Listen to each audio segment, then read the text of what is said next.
Hello friends, எல்லாருக்கும் வணக்கங்க. Welcome to easy சமையல் கிச்சன். இன்றைக்கி நம்மளோட கிச்சனில் முருங்கைக்காய் வறுவல் எப்படி செய்கிறதுன்னு பார்க்கலாம். நம்ம முருங்கைக்காயில் சாம்பார் வச்சுருப்போம், புளிக்குழம்பு வச்சுருப்போம். ஆனால் இந்த வறுவல் அதிகமாக செய்ய மாட்டோம். இந்த வறுவல் ரொம்ப சூப்பராக இருக்குங்க. இது செய்கிறது ரொம்பவும் எளிமையாக சீக்கிரமாக செஞ்சிடலாம். வீட்டில் இருக்கிற பொருட்களை வச்சே ரொம்ப குயிக்காக செஞ்சிடலாம். ஆனால் இதோட சுவை ரொம்ப அபாரமாக இருக்கும். இது சாம்பார் சாதம், தயிர் சாதம், ரசம் சாதம் இதுக்கெல்லாம் சைட் டிஷ்ஷாக வச்சு சாப்பிட்றதுக்கு ரொம்ப நல்லாயிருக்கும். இல்லை சாதத்தில் போட்டு பிசைஞ்சு சாப்பிட்றதுக்கு ரொம்ப நல்லாயிருக்கும். வாங்க இது எப்படி செய்கிறதுன்னு பார்க்கலாம். இது பார்க்குறதுக்கு முன்னாடி நம்மளோட சேனலை இது வரைக்கும் சப்ஸ்கிரைப் பண்ணாதவங்க சப்ஸ்கிரைப் பண்ணிக்கோங்க. பக்கத்தில் இருக்கிற பெல் பட்டனை கிளிக் பண்ணிக்கோங்க. அப்போ தான் நான் அப்பப்போ போடுற புது வீடியோக்கள் உங்களுக்கு நோட்டிஃபிகேஷனில் வரும். வாங்க இந்த முருங்கைக்காய் வறுவல் எப்படி செய்கிறதுன்னு பார்க்கலாம். நான் இந்த முருங்கைக்காய் வறுவல் பண்ணுறதுக்கு பாருங்கள், 3 முருங்கைக்காய் எடுத்துருக்கிறேன். 3 முருங்கைக்காய் நல்ல நீளமான முருங்கைக்காய், பெரிய முருங்கைக்காயாக இருக்குது. நல்லா சதப்பிடிப்பாகவும் இருக்குது. இந்த சதப்பிடிப்பான காய் எப்பயுமே நல்லாயிருக்கும், டேஸ்ட்டாக இருக்கும். இதில் 3 காய் எடுத்துருக்கிறேன். இப்போ இந்த காயெல்லாம் நீளமாக பொடியாக நறுக்கிட்டு வந்துடலாம். நறுக்கிட்டு வந்துட்டு அப்புறம் பார்க்கலாம். இந்த முருங்கைக்காய் வறுவல் பண்ணுறதுக்கு நம்ம இந்த மாதிரி ஸ்டவ் ஆன் பண்ணி ஒரு கடாய் வச்சுக்கலாம். சட்டி நல்லா காஞ்சிருச்சு, எண்ணெய் ஊற்றிக்கலாம்.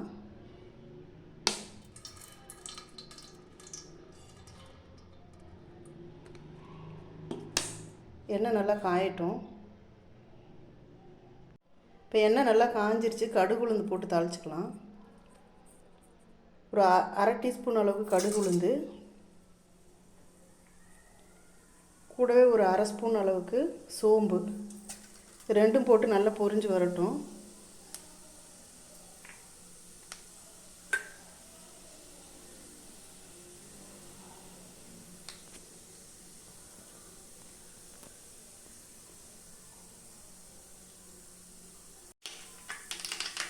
இந்த கடுகு சோம்பெல்லாம் நல்லா பொரிஞ்சிருச்சு.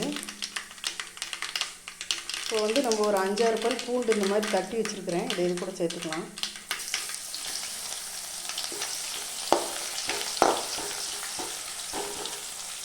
சேர்த்து நல்லா வதக்கிக்கலாம்.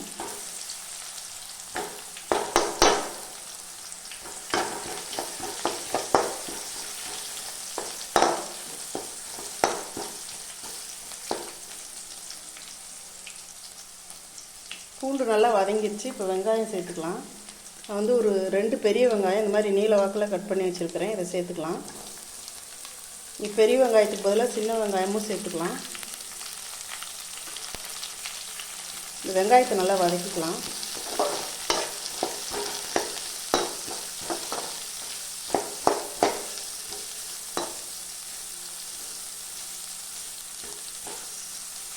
இது கூடவே கொஞ்சம் கருவேப்பிலை சேர்த்துக்கலாம்.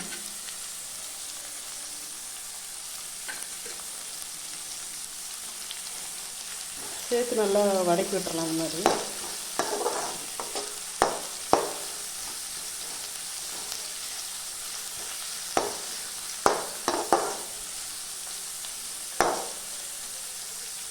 இந்த வெங்காயம் நல்லா வதங்கி வரட்டும்.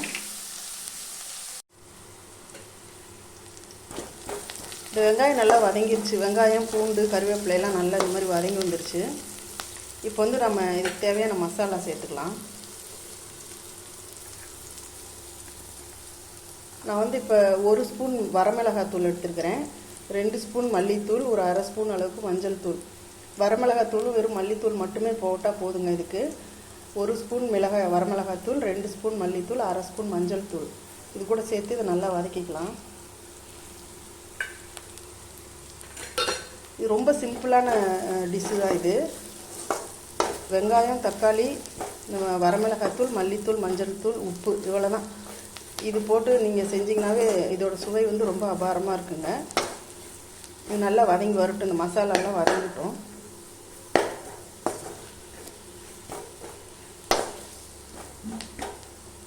இந்த மசாலாலாம் நல்லா வதங்கிருச்சு. இப்போ நான் ஒரு 2 தக்காளி, இந்த மாதிரி 2 தக்காளி எடுத்து கையிலேயே கரைச்சி வச்சுருக்கிறேன். இதை கட் பண்ணி போட்டோம்னா மையறதுக்கு லேட் ஆகும். அதனால் இந்த மாதிரி கையிலேயே கரைச்சி விட்டு வச்சுருக்கிறேன். இதை சேர்த்துக்கலாம். இதில்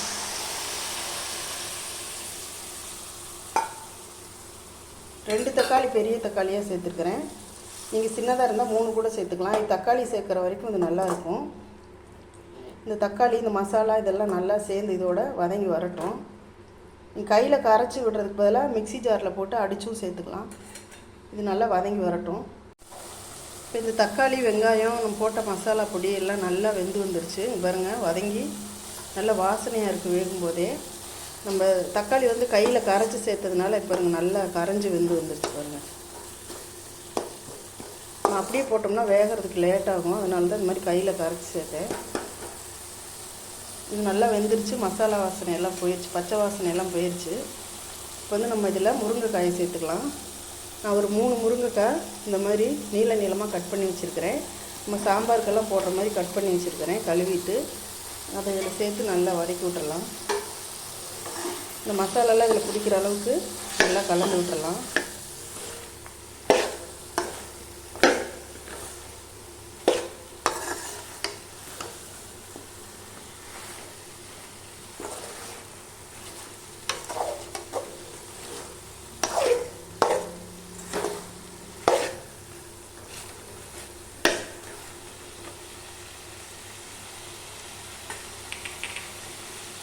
இதுக்கு தேவையான உப்பு சேர்த்துக்கலாம்.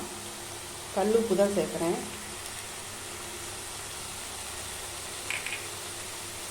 சேர்த்து நல்லா கலந்துக்கலாம்.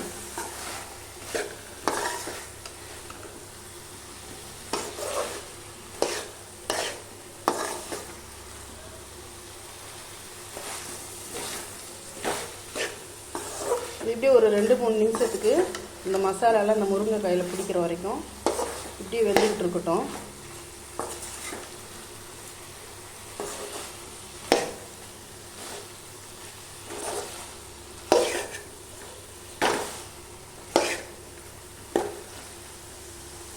ஒரு 3 நிமிஷம் இப்படியே வேகட்டும்.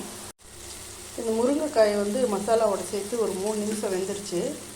பாருங்கள், இந்த மசாலாலாம் இந்த காயில் நல்லா பிடிச்சிக்கிச்சு. நம்ம வந்து இப்போ இந்த காய் வேகிறதுக்கான தண்ணி சேர்த்துக்கலாம். இந்த காய் முழுகிற அளவுக்கு தண்ணி சேர்த்துக்கணும்.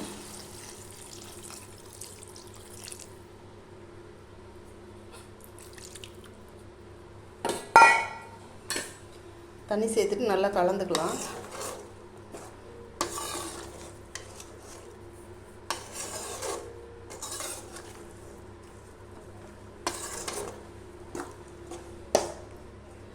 இதை வந்து அப்படியே ஒரு மூடி போட்டு ஒரு 5 நிமிஷம் இந்த தண்ணி சுண்டி வர வரைக்கும் நல்லா வேகட்டும். ஒரு மூடி வச்சுக்கலாம். இது ஒரு 5-6 நிமிஷத்துக்கு அப்படியே வெந்துக்கிட்டு இருக்கட்டும். அப்புறம் பார்க்கலாம். இது வேக வச்சு ஒரு 6 நிமிஷம் ஆயிடுச்சு. திறந்து பார்க்கலாம். அங்கே நல்லா வெந்துக்கிட்டு இருக்கு. இந்த மசாலாலாம் நல்லா முருங்கைக்காயில் பிடிச்சி நல்லா வெந்துக்கிட்டு இருக்கு. தண்ணியும் பாதி அளவு சுண்டி வந்துருச்சு. இன்னும் கொஞ்சம் தண்ணி சுண்டி வந்தால் போதும்.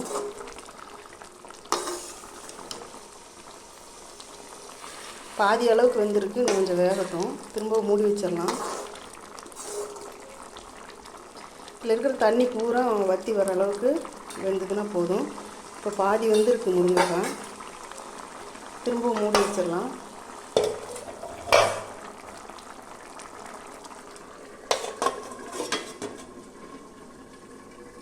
இப்போ திரும்பவும் 5 நிமிஷம் வேக வச்சாச்சு. திறந்து பார்க்கலாம். எல்லாம் தண்ணி சுண்டி நல்லா வெந்து வந்துருச்சு. நல்லா வறுவல் ஆயிடுச்சு பாருங்க.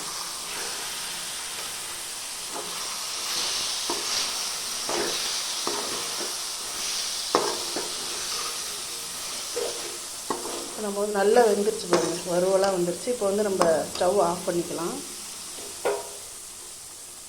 ஆஃப் பண்ணிவிட்டு மல்லித்தழை தூவிக்கலாம்.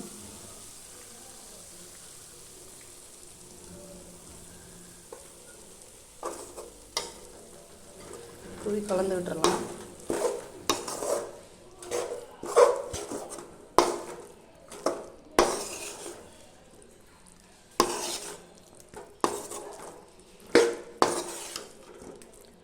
பாருங்க, அருமையான முருங்கைக்காய் வறுவல் ரெடி ஆயிடுச்சுங்க.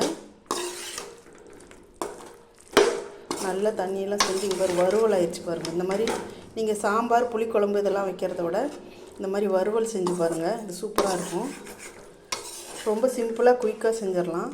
வீட்டில் இருக்கிற பொருட்களை வச்சே ரொம்ப குயிக்காக செஞ்சிடலாம். பாருங்கள், அருமையான முருங்கைக்காய் வறுவல் ரெடி ஆயிடுச்சு.